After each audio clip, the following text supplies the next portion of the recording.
Holy shit, you guys weren't playing around with the amount of comments on the last video.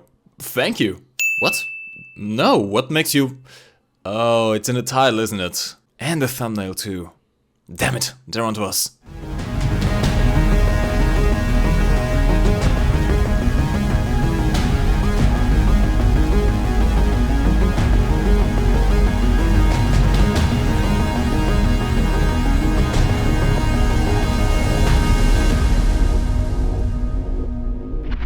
Hello you sex beasts, welcome back to War Thunder.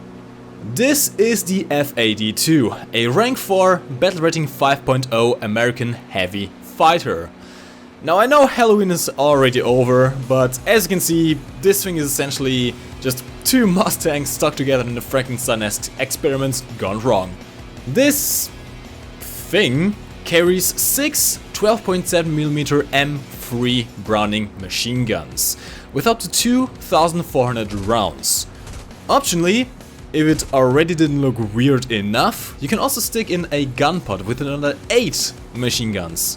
And the gunpod by itself also carries 3,200 rounds, bumping up the total amount of rounds to 5,600.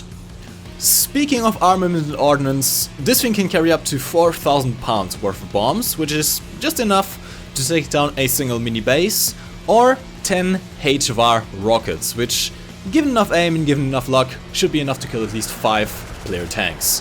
Which makes this thing a decent attacker and tank RB. Now, going into this aircraft, I did not really expect too much. In fact, I've had some bad experiences with this aircraft before. It always seemed a little bit sluggish and generally just inferior to the previous P-51 D30.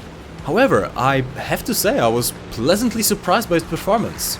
Now, whilst the climb rate is by no means the best, this thing does get an interceptor spawn, which helps quite a lot and in most cases gives you the altitude advantage over your enemies. At altitude, this thing is incredibly fast.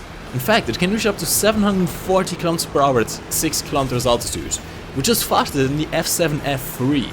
Despite its size and weight, it's surprisingly turny at speed actually. With proper flap and throttle control, you can effectively fight Fokker 190s, some late model BF-109s, for example the BF-109K, and even some inexperienced Griffin Spitfire pilots. However, that maneuverability does fade quickly at low speeds, and on top of that you also suffer from a very bad roll rate, which is mainly caused by the just mass that it's so far away from the center of roll and center of gravity in general. Now, we'll talk about the roll rates in a bit again when we talk about the negative aspects of this aircraft, especially regarding the guns. Now, as one of the few props that actually gets access to this unlock, you can research the new boosters modification, which, when installed, allows you to pull up to 10 Gs. Now, that being said, I still don't recommend you using this thing as a dogfighter. It can hold its own in certain situations, mostly against German aircraft, Fokker 190s for example. With proper throttle control, with proper flap control, with an experienced pilot, it can be a decent dogfighter. However, do keep in mind that the slower you go, the easier it is going to be for your enemy to outmaneuver you, given that you are such a big, heavy, lumbering beast, and you're going to have problems accelerating away from them as well. And see, if you noticed, I've been only talking about fights against the Germans so far, and that has one very big reason. You see, in my experience with this aircraft, matches against the Russians have been the bane of my fucking existence. Oh my god. So here's the thing. They accelerate faster than you, they have similar if not better energy retention, they completely outmatch you at low altitudes, are, a rule of thumb, much more maneuverable than you. They have arguably better guns, and they are quite resistant to your 50s as well. I've had situations where I hit LE9s, Yak 3s multiple times, without them going down. Oh, then again I did have a situation against a Dornier 217 where I had to set him afire 3 times before I went down, but that's the problem of these guns. In fact, speaking about the guns, let's use a couple of words on these M3s. Now, again, I have to point this thing down, this is something that I've mentioned in my last video. I am not the greatest shot, alright, I'll admit that freely. I suck with most guns because I switch around between guns very quickly. And in this case, it's especially aggravated because of my aiming style. I have a very specific aiming style which I learned from Jet Combat. And this aiming style is the general saturate the area in front of the enemy and hope that they don't change course kind of aiming style. Now this aiming style requires cannons for the most part. Guns that have good short burst damage potential. 50 calibers are not that kind. 50 calibers are very effective when used in prolonged bursts, so especially in the leading aiming style where you can kind of predict where your bullets are going and you can put a good burst, half a second, 1 second burst into an enemy, and that's when they are really effective, but they don't really work in how I use them myself. Now that being said, you might have different experience of course.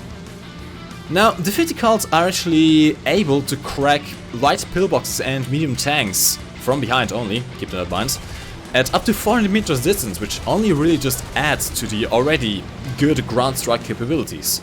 In fact, if no enemy is harassing you at low altitudes, you can very effectively mop up the entire AI ground targets that the enemy has.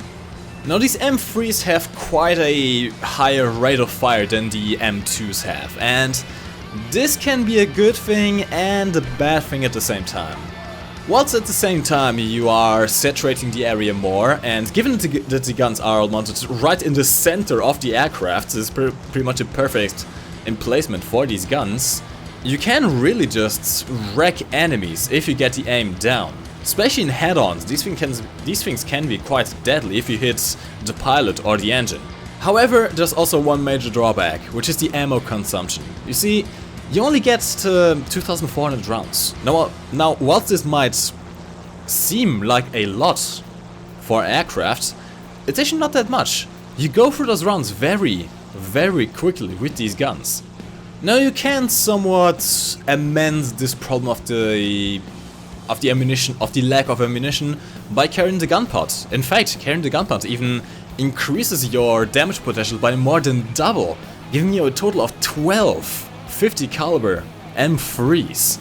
That is a lot. That is a lot of guns. It's, I think, around 10 kilograms per second firing out towards the enemy. And this really turns the thing into a deadly head-on machine, or even ground attacker. However, there's also a big drawback, of course. The gunpod will affect your performance. It will reduce your top speed by around 26 km per hour. It will negatively affect your climb rate, your turn time, your generally everything. The gunpod is about 200 kilograms heavy, so it will affect the performance of the aircraft. As such, I do recommend carrying the gunpod on most maps where you're facing off against the Germans, for example. On one map specifically, on Norway, it's actually really recommended to carry the gunpod, since you won't be able to simply land on a carrier too easily. I mean, you can, but it's going to be risky. So it's great to have that extra amount of ammo in reserve to hold you out until at least the landing craft have captured the airfield. That being said, against the Germans you won't really notice all that much of a difference. However, against Japanese when you are up tiered, and against the Russians, don't carry the gunpod. Just don't. You need every ounce of performance you have. Okay, finally, let's talk about the resistance to damage of this aircraft. Now, the aircraft itself, the airframe itself, is actually quite resistant to damage.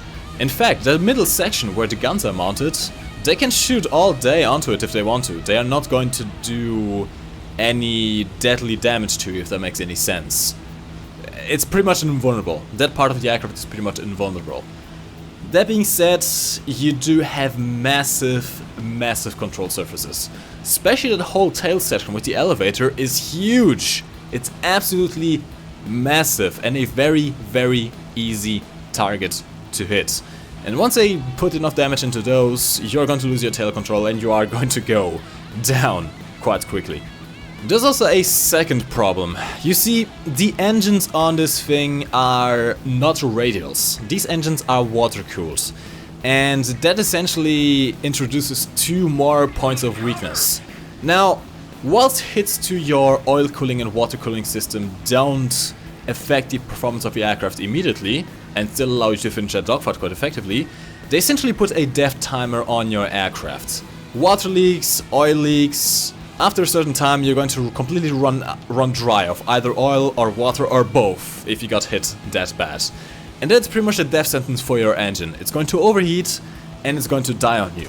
Which means that whilst you can effectively go up against bombers, for example, let's take bombers as an example here, the bomber hunting role. You get the interceptor spawn, great. You have decent guns, especially with the gunpods. You have a crazy amount of lead just flying down range, great. The airframe itself is also quite resistant. So far it's only plus points. A single stray bullet, if they hit your oil tank or your water tank, you will most likely have to go back to base and repair before you can continue the battle after you take down those bombers. So, what is the conclusion on the F-82? I gotta say this aircraft is quite an interesting one. It's a jack of all trades, but a master of none, if that makes any sense. It can really be used in a wide variety of roles, either as a ground attacker, a high altitude, high speed boom and zoom or NG fighter, or even as a bomber interceptor. Even in tank RB, given the wide selection of armament you can choose between bombs, big bombs, rockets, the gunpod, which can be effectively used against light tanks and open top vehicles, AA, stuff like that. And given it's only a 5.0 battle rating as well, it's really a very versatile aircraft. It can adapt to a wide variety of situations. It's a very adaptable platform. However, the just poor roll rate and general rudder stiffness, which I didn't really mention before, this thing does have a rather stiff rudder.